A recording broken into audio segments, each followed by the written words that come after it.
Good morning, friends. My name's Carrie-Anne, and I work with the Yukon Literacy Coalition at the Family Literacy Center up at the Canada Game Center. Maybe you've seen me there.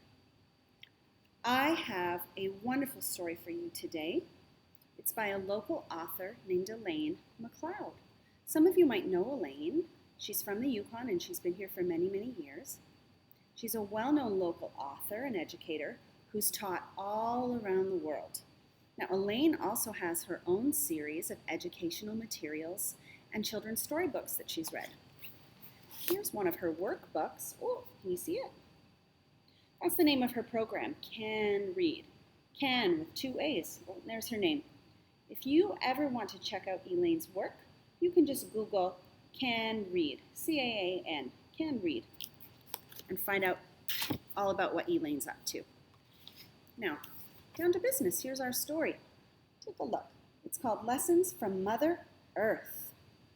Now, it's written by Elaine McLeod, and illustrated by Colleen Wood. Now, look at that beautiful picture there on the front. What do we see? We see a girl in the field. Looks like maybe she's picking berries. Perhaps they're blueberries. And she's with an elder there, an elderly woman. Maybe that's her grandmother, or an auntie, or maybe even her great-grandmother. Let's get into the story. Lessons from Mother Earth. Oh, and look at that. What flower does that look like to you? I think it might be a wild rose. And here on the inside, the first page, we have some beautiful cranberries there. I went low bush cranberry picking for the first time this year out near Carcross. It was a lot of fun. Here's the story. Can you see it? There we go. Grandma said, "Tess, are you hungry?" "No," I said. Then Grandma said, "Tess, are you busy?" "No," I said. "Well then," Grandma said, "let's put on our boots and our sweaters. I'm going to show you my garden."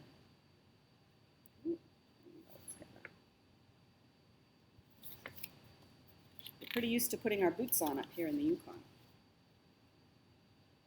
Look at that beautiful cabin in that gorgeous garden.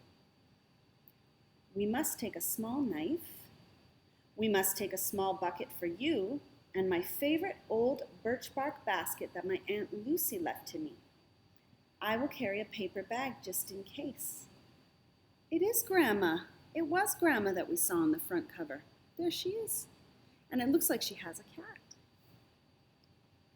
I had been visiting Grandma since I was born 5 years ago, but I had never explored her garden. There's Tess and her grandma. See them there? There they are. There's Grandma and Tess. We walked slowly along the trail behind Grandma's house. Grandma was looking down the banks and then up at the hills. I asked her if she was lost, or if she really even had a garden. Grandma pinched her lips and just ignored me. Oh, maybe Grandma's garden is unconventional. Tess can't see it. Now we walked along for quite a while. Then she said, "Come on, Tess, we will go down the trail along the creek. You are just about old enough to learn the rules of the garden." Not everything in the garden is ready for picking just yet. Each little gift comes at its own special time. If everything came at the same time, we wouldn't be able to collect it all. Now look at that. It looks to me like they're in the woods. And you can see the different seasons in the forest. There's the fall, and the summer, and the spring, and the winter.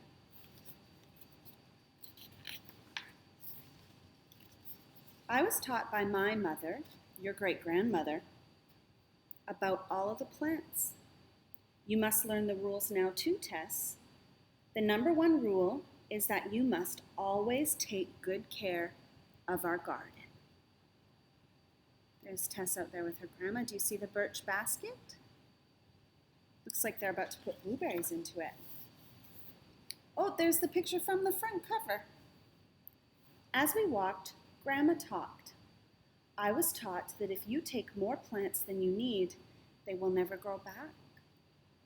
But if you don't pick any and you just leave them sitting there year after year, they will slowly wither away and die. To pick just enough is the secret. While you're picking, say a little prayer thanking Mother Earth for these beautiful gifts. Be careful, Tess, that you don't trample the bushes, especially the berry bushes. Once they're trampled and broken, they don't grow again.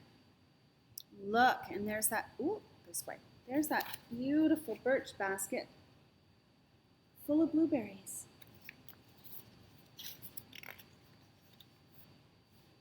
Tess, you must always take care of our garden. Never throw rubbish around. If you're careful and thankful, my granddaughter, our garden will care for you. There's plenty for everyone to share if we don't destroy the soil.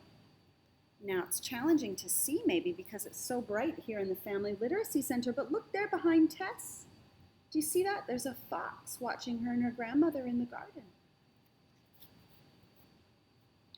I am old now, but this garden is always cared for me. It is always cared for your mother, and if you take care, I know this garden will also care for your children.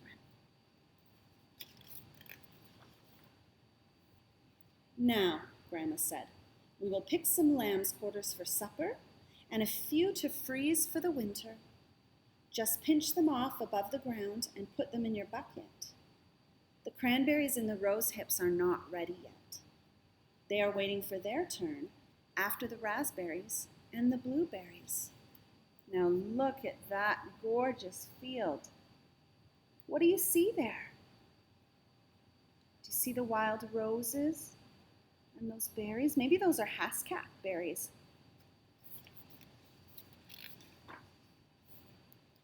Look over there, Tess.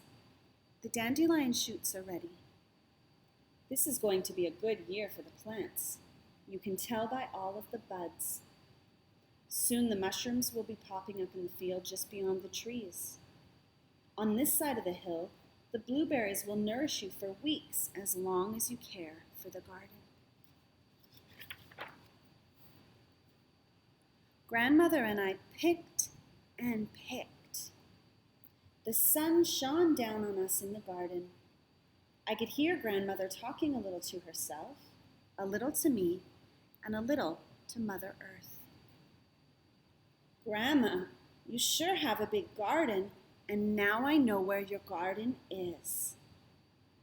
Grandma just pinched her lips and kept on picking.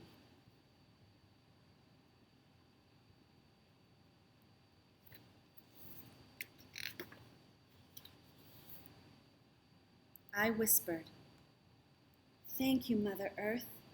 Thank you for sharing. And mostly, Great Spirit, thank you for such a wise grandma."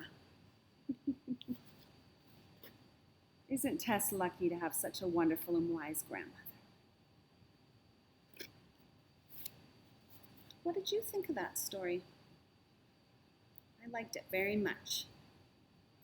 Let's take a look at the cover one more time. Lessons from Mother Earth. That makes me think of the spring and the summer, which should be coming soon. Have a good day.